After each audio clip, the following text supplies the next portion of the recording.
Hi, everybody, and welcome to the Try Stuff podcast. This is episode 8. I am Erica, and I'm the illustrator of Sunset Over Lievnos. And I'm Tyson. I am the programmer for Sunset Over Lievnos. And I'm kind of taking over this podcast because Tyson interviewed me a couple of podcasts ago regarding my interest in history playing video games, which, to be fair, wasn't very much. So now we're turning the tables, and Tyson is going to give us some information on why he likes to play video games. And it's going to be a short but interesting conversation, I'm sure, because you play a lot of video games. Yeah, it's going to be one of those things where I think I asked you specifically what games you've played. That's right, which is like 4. Yeah, so that was easy, where it would be, that's an impossible question for me.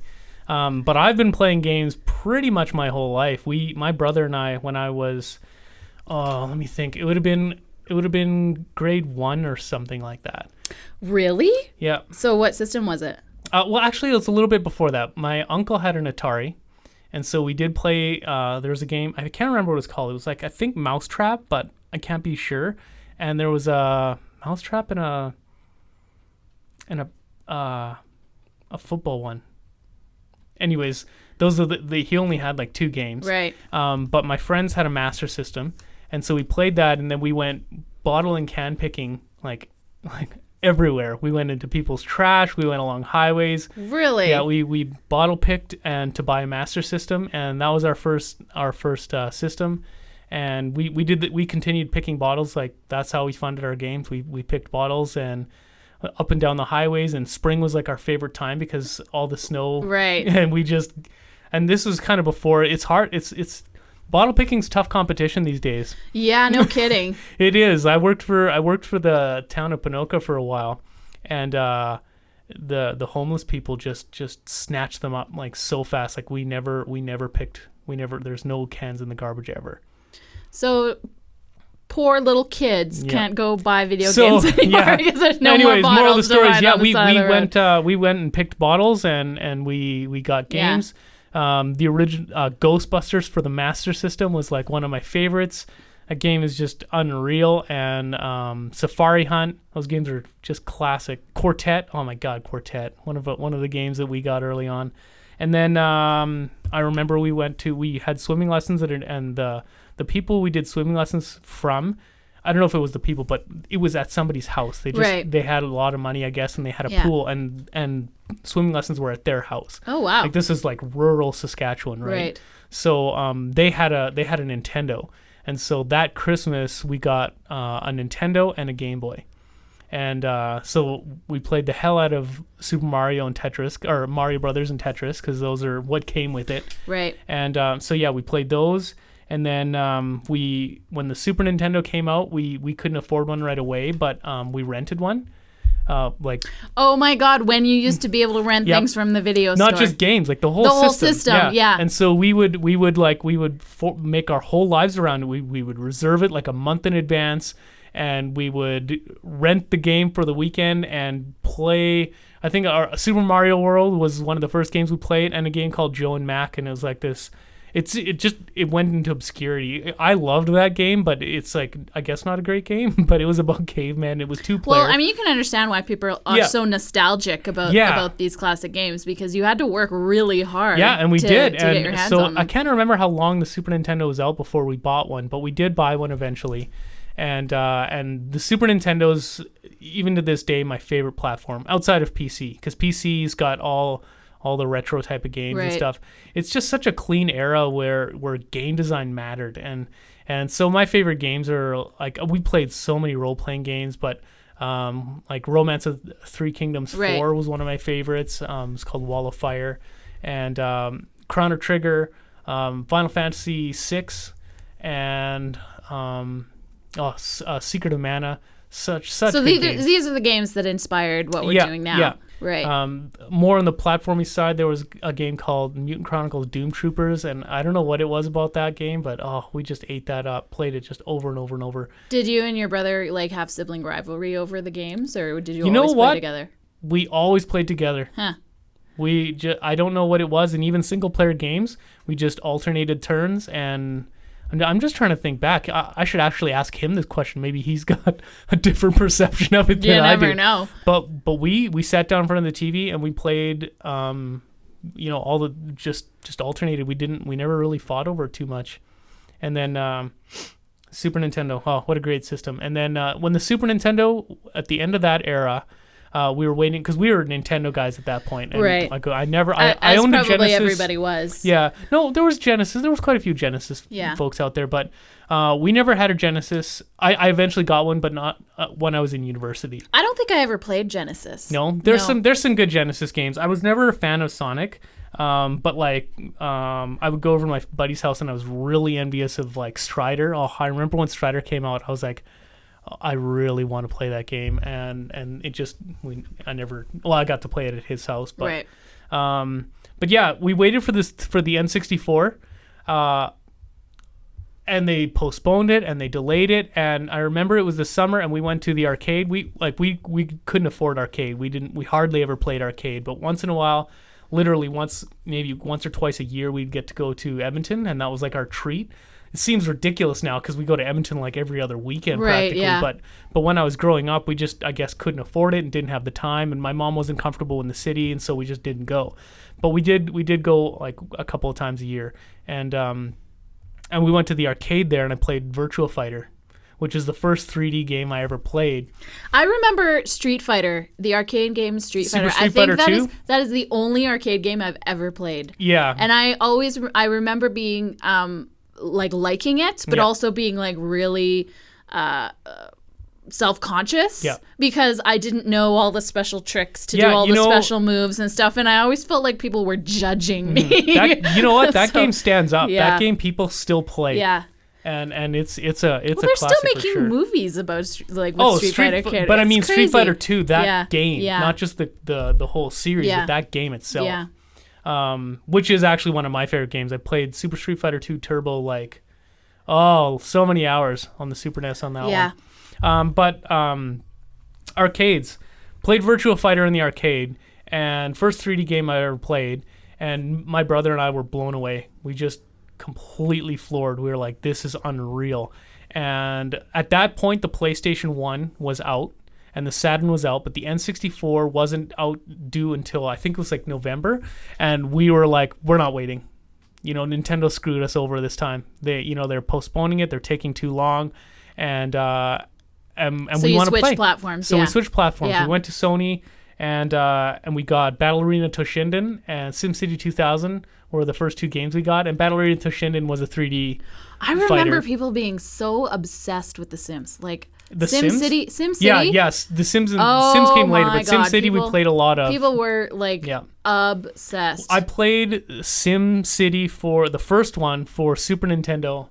Oh, we played the hell out of that game. Yeah. Even I remember talking to people who play SimCity who never played any other game ever. Yeah. But for whatever reason they were just like that one. They were I have great memories of SimCity. I traded that game for what game was it that I traded it for? I traded SimCity and EVO away at one point. The only two games that I've ever traded in my life, and I regretted it. Oh. Yeah. Have you kept all of this stuff? Have you kept all your games? I've got all my games I've ever owned. Yeah. Yeah. And all the platforms and everything. Yeah, everything. Yeah. Yeah. Do you still play them? Oh yeah. Yeah. Yeah. Mm-hmm. Wow. I'll get to that in a second, but even in university, I guess it's a little while back, but it was a good decade after the Nintendo died. Right. Kelsey and I would boot up Gemfire, right, and we would marathon it. We'd play it for 10 hours straight. Right. Just that would be our day. It was awesome. So what have you played recently that you really like? Most recently, my favorite games are Persona 4, which is a RPG kind of. It's like half RPG, half almost like, I want to say dating sim, but it's not really just dating sim. It's just like you go to classes, you improve your character, and then so it's like real life. Yeah. That's hilarious. You improve your character, you buy things, you so go you can through your live day. The life you wish you had. Yeah, you plant a garden, you play with your little sister, you do all these things, and then the idea is that by making yourself a better person, your persona in the virtual world is stronger. And so That's your really relationships interesting. in real life impact your Right. battle ability. So That's really interesting. the game is amazing. I love it. I've always been a fan of those kind of life simulator type of games, and this game just nails it perfectly. So so that game, I'm a big fan of RPGs. There's a game called Bravely Default, and that game it went back to the roots. Like back in the Super Nintendo era, they were very well told stories, very cool characters, and since then things have just gotten so convoluted. I feel like the Japanese market is just diverged from North America, and they want different things, and what they want is not really what I'm interested in anymore. Right. But Bravely Default goes back to those roots, and it's a very straightforward. There's a lot of really cool things in it, but I played a lot of that. PC wise, there's a game called Axiom Verge, and I did a T-shirt. You did. I saw that. The T-shirt design for that contest. Is that contest still going on? Yeah, there's like 3 more days in it or something. Wow. Yeah. But Axiom Verge is Super Metroid, one of my favorite games. Castlevania, those games are some of my favorite games. I've seen lots of artwork, like fan art from Castlevania, that all looks amazing. Castlevania is it's such a great game. Yeah. And I'm totally interested in anything vampire themed. Yeah, so that looks really cool. It's a great the mood, and the character growth, and it's so good, and the controls are so tight. It's one of the few games that are fun to play, where you actually you enjoy moving around the world, and I love that game, and it's so sad because it's just done. They're not making anymore. No.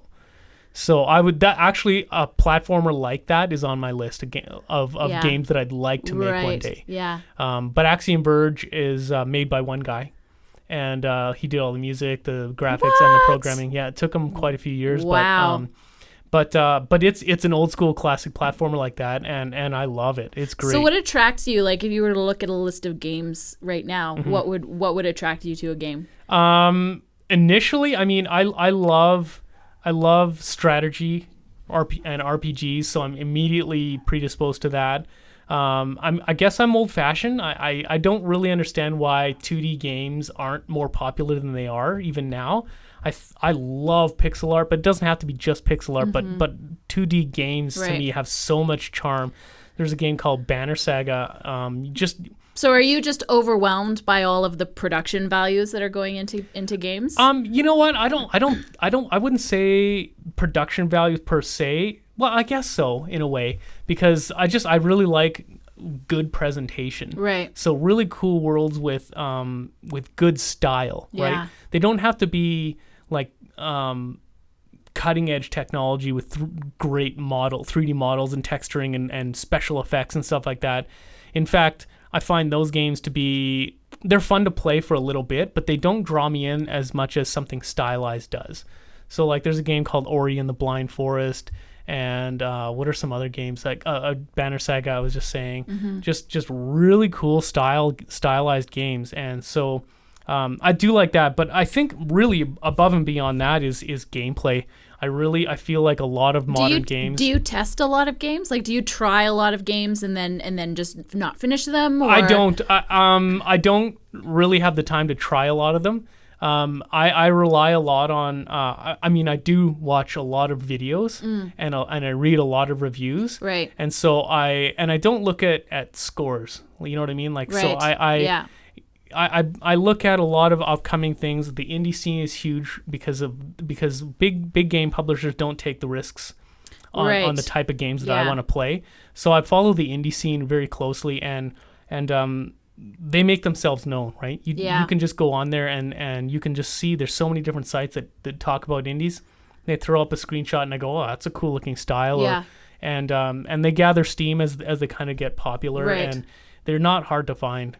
So I don't play a lot of them. I actually look for those few gems that really strike me. So how much time do you think you spend playing games? No, not a lot. Not a lot.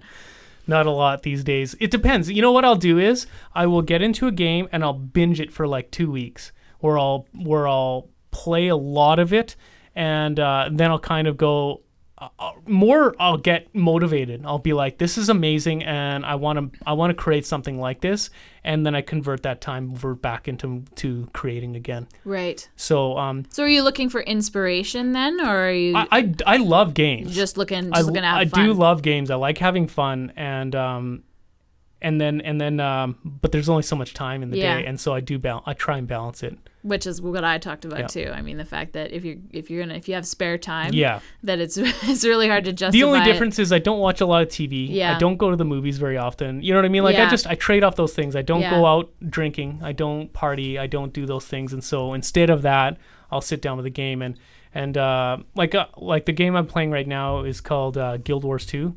And it's kind of an MMO. It's like the only MMO I'll play because they're time vampires, but it's good in that there's no subscriptions, and you can do tasks, very, very small bite-sized tasks. So I'll play it literally for 15 minutes before I go to bed. So and in that time I can actually achieve 3 or 4 of the goals. Cool. So yeah, that's awesome. Yeah. All right. Well, I think that's a good start. Mm-hmm. We might ask you more about some of your favorite games later in another podcast. Gaming's a good topic for me because I follow the industry extremely closely, and I got quite a few opinions on it. So there might be a podcast where Tyson does reviews at some point. Yeah, well, it's reviews and recommendations. I have this thing where I also don't like to be super controversial, and so you know what I mean. Like, if I got some ideas and they're just keep them to myself mostly. Well, unless I'm discussing with certain people. But yeah, you know what? That'd be cool. We could I could probably talk about some of the current trends or some of the neat games that I find out there. Yeah, that'd be cool. Yeah. So if there's anything you want to recommend to Tyson, put those in the comments or send us an email message or even go on our forums on crownnation.com. And I think that's it for today. Yeah. So thanks for watching. Bye.